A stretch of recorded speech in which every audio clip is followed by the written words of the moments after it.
Good morning বন্ধুরা, তোমরা সবাই কেমন আছো? আশা করি ভালো আছো আর আমিও ভালো আছি। তো দেখো, সকাল সকাল তোমাদের দেখাচ্ছি আমাদের গোলাপ গাছে কতগুলো ফুল ফুটেছে। তো সমস্ত কাজকর্ম করেছি আর ভাবলাম যে তোমাদের একবার গাছগুলো দেখাই। এটা হচ্ছে মানে গোলাপ ফুলেরই সিজন, তো ওই জন্যই দেখো প্রচুর ফুল ফুটেছে গাছে। আর সবাই দেখে কিন্তু মানে মানে নেবো বলে, তো এরকম। তো গাছে থাকলে দেখতে, আর আমার ছেলেও কিন্তু প্রচুর ছিঁড়ে ছিঁড়ে ফেলে। আর এইখানে দেখো আমি সকালে সমস্ত কাজ করেছি, করে আজকে হচ্ছে যে কাকিমা আমাদের মানে ঘর মুছতে আসে, তো আজকে আসেনি। তো ওই জন্য আজকে আমি ঘরটা মুছছি আর লাঠি দিয়ে মুছছি, কারণ হচ্ছে আমার পায়ে একটু মানে প্রবলেম হয়েছে, তো ওই জন্য লাঠি দিয়েই মুছি, নাহলে হাতে করেই বেশি মুছি। আর লাঠি দিয়ে দেখলাম যে মানে হাতে মোছার থেকে এমনি লাঠি করে মুছলে কিন্তু তাড়াতাড়ি হচ্ছে। আর ওই জন্যই দেখো ঘরটা মুছে নিচ্ছি। আর ভাবলাম তোমাদের সঙ্গে একটু শেয়ার করি, অনেক দিন ভিডিও দেওয়া হয়নি, তো বেশিরভাগই রেসিপি দিই আমি। তো কী কী রান্না করি সেসব রেসিপি তোমরা আমার ব্লগে দেখতে পাও। তো আজকে ভাবলাম যে একটু তোমাদের সঙ্গে সারাদিনের ব্লগটা শেয়ার করি, তো সেই জন্যই করা। আর দেখো আমি সব ঘরগুলো তো আমাদের যেহেতু দেখেছো অনেকগুলোই ঘর, তো সব ঘর মানে মুছেছি। আর আমার ঘরটা আর এই দালানটাই তোমাদের সঙ্গে আমি শেয়ার করছি। তো দেখো লাঠি দিয়ে ঘরটা মুছে নিচ্ছি। তো এরপর প্রচুর কাজ আছে। আর সত্যি মানে যেহেতু মোছা অভ্যাস নেই, তো আর মুছলে যেন মনে হয়, তো মানে ইচ্ছা করে না, ঠিক আছে, একটা মানে অভ্যাসটা যেহেতু নষ্ট হয়ে যায়, তো কিছু করার নেই, এক একদিন তো মুছতেই হয়, তো সবারই প্রবলেম থাকতেই পারে। আর এটা হচ্ছে দেখো সরস্বতী পুজোর পরের দিন একদিন পর। তো দেখো চারিদিকগুলো মুছে নিচ্ছি আর নিয়ে এবার, আর আমাদের বাড়িটা যেহেতু অনেকটাই বড়, আর নিচেগুলোও দেখো মুছে নিচ্ছি। তো সমস্ত চারিদিক মোছামুছি করে আজকে কিছু কাচাকুচি করিনি, খালি ছেলের জাস্ট একটা দুটো কাঁথা পড়েছিলো, তো সেগুলোই কেচেছি। আর কিছু কাচিনি, মানে যেহেতু এখানটা মুছতে হবে, তো এক্সট্রা কাজ, তো ওই জন্য তো মুছে টুছে একবারে স্নান টান করেও নিয়েছি। আজকে আর পুজো করার সময় পাইনি, তো এসেছি রান্না বসাতে। তো দেখো এদিকে দেখো ডিমগুলো বসিয়ে দিলাম, ডিমের ঝোল হবে। আর এদিকে আমি দেখো কড়াই তেল দিয়ে দিয়েছি, আর এটা হচ্ছে চাটনি করব, টমেটোর চাটনি। তো দেখো হচ্ছে 5 ফোড়ন, শুকনো লঙ্কা, তেজপাতা ফোড়ন দিলাম, দিয়ে টমেটোগুলো দিয়ে দিলাম।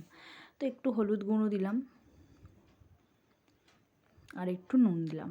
তোমরা কিন্তু এই টমেটোর চাটনিতে একটু যদি আদা বাটা দাও, তো একটু তেঁতুল দাও, দেখবে ভালো লাগবে। আর আমি কোনো জল ইউজ করলাম না, টমেটোর চাটনিতে কিন্তু কোনো জল ইউজ করবে না, তাহলে দেখবে অতটা ভালো লাগে না। জল না ইউজ করে দেখবে করো, ভালো লাগবে। আর দিলাম হচ্ছে চিনি, তো মিষ্টি মিষ্টি একটু হবে, তো দিয়ে এবার নামিয়ে নেব, হয়ে গেছে।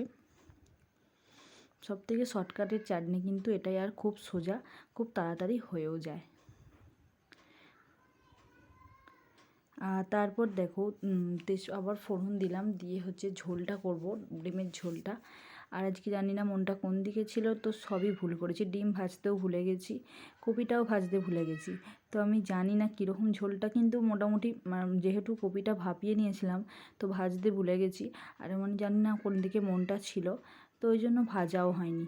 আর দেখো আমি এখানে মশলাটা কষে আর কিন্তু দিয়ে দিয়েছিলাম, কিন্তু খেতে কিন্তু ভালোই হয়েছিল। মানে কেউ বুঝতে পারেনি যে কপিটা কিন্তু ভাজা হয়নি।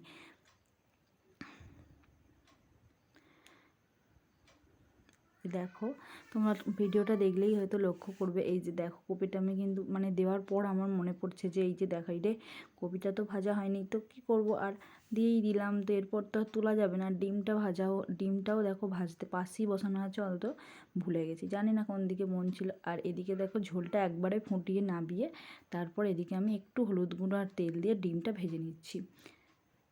তো ডিমটা ভাজা যায়, কিন্তু আর মানে কপিটা দিয়ে দিলে আর সেটা তো ভাজা যাবে না, ওই জন্যই আর কী করলাম, দিলাম না।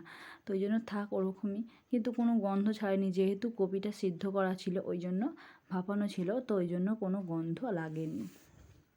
তো এখানে ডিমটা ভেজে আর এখানে দেখো ঝোলটা সাঁতলে নিলাম।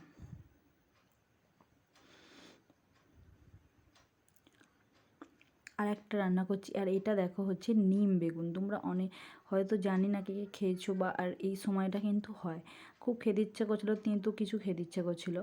তো সবার মিষ্টি টক ঝাল খেতে ইচ্ছা করে, আমার আবার তেঁতো খেতে ইচ্ছে করছিলো, ওই জন্যই বললাম যে একটু, করলাতে হয় না, নিম বেগুনটা খেতে ইচ্ছে করছিলো, নিম পাতা আর বেগুন দিয়ে ভাজা। তো এইটা কিন্তু মানে দুর্দান্ত তেঁতো হয়, ঠিক আছে, তবু বেগুনটা দিলে একটু কম লাগে। আর ছেলের দেখো দুটো বেগুন ভাজা করেছি, ও এটা খাবে না। আর ভালো করে বেগুনটা দেখো ভেজে নিয়েছি। তো রান্না হয়ে গেছে, এবার নিচ্ছি হচ্ছে গ্যাস মুছে। তো গ্যাসটা মুছে নিলেই তারপর হবে। তারপর এবার ছেলেকে স্নান করাবো, ওকে খাওয়াবো, তারপর আমাদের খাওয়া। এখন অনেক দেরি, তো এখন আপাতত গ্যাসটা মুছি, তারপর ওকে স্নান করাবো।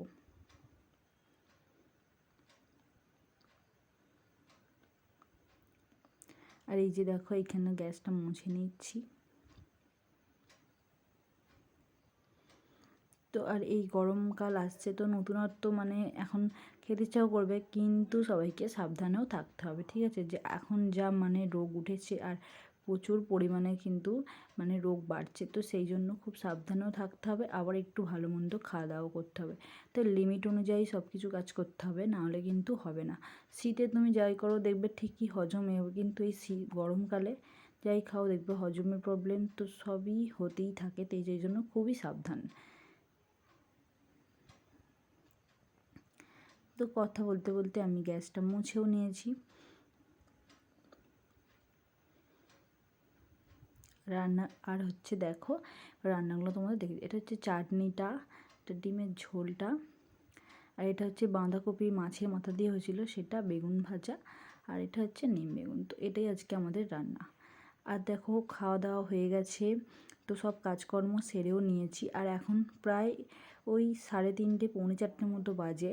আর পিয়ারাগুলো মানে মানে এখনই জাস্ট আনলো। তো আজকে আমার হাজব্যান্ড মানে বাড়িতে খেতে এসেছিলো, আসবে বলেছিল, আর পেয়ারাগুলো এনেছিল। তো সেটাই ভাবলাম পেয়ারা মাখা করি, আর বললো খাবে, তো সেই জন্যই করছি। ছেলেকে এখনও ঘুম পাড়াইনি, তো এটা করে নিয়ে তারপর ওকে ঘুম পাড়াবো। ঘুম পাড়াতে আজকে একটু দেরি হয়ে গেছিলো। তো পেয়ারাগুলো ধুয়ে নিয়েছি, নিয়ে এবার দেখো ভালো করে ছাড়িয়ে নিচ্ছি, মানে কেটে নিচ্ছি।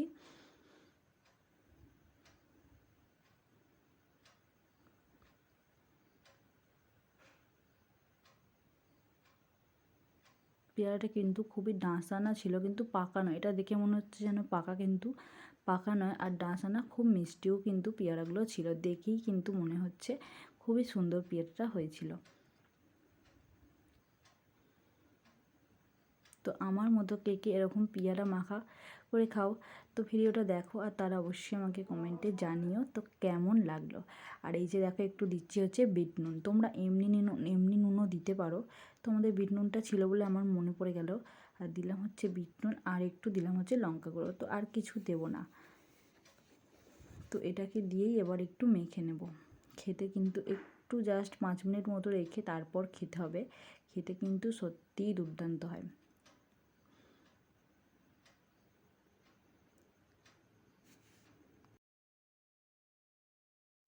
তো দেখো সমস্ত কাজ করলাম, সকাল থেকে প্রচুর কাজ মানে কাজ করেছি। তারপর ভাত টাত খেলাম, খেয়ে ছেলেকেও খাইয়ে এবার ঘুম পাড়াবো। এই যে দেখো মশারি ফশারি সব খাটানো হয়ে গেছে।